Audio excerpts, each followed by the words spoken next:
ഇന്ന് ഡിസ്കസ് ചെയ്യുന്നത് പസഫിക് സമുദ്രത്തെക്കുറിച്ചാണ്. 165.2 ലക്ഷം സ്ക്വയർ കിലോമീറ്ററാണ് പസഫിക് സമുദ്രത്തിനുള്ളത്.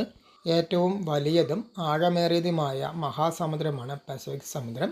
ലോകവിസ്തൃതിയുടെ 1/3 ഭാഗം പസഫിക് സമുദ്രമാണ്.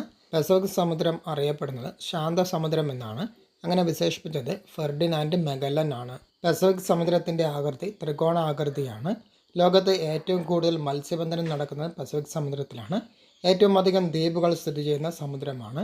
അതുപോലെ തന്നെ 452-ലധികം അഗ്നിപർവ്വതങ്ങൾ സ്ഥിതി ചെയ്യുന്നത് പസഫിക് സമുദ്രത്തിലാണ്. പസഫിക് സമുദ്രത്തിലെ ഏറ്റവും വലിയ ദ്വീപാണ് Papua New Guinea.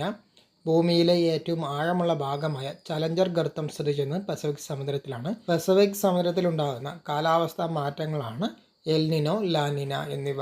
Ring of fire ലോകത്തെ ഏറ്റവും കൂടുതൽ അഗ്നിപർവ്വത സ്ഫോടനങ്ങൾ ഉണ്ടാകുന്ന മേഖല. താമോ മാസിഫ് ലോകത്ത് ഏറ്റവും വലിയ അഗ്നിപർവ്വതം എന്നിവ സ്ഥിതി ചെയ്യുന്നു.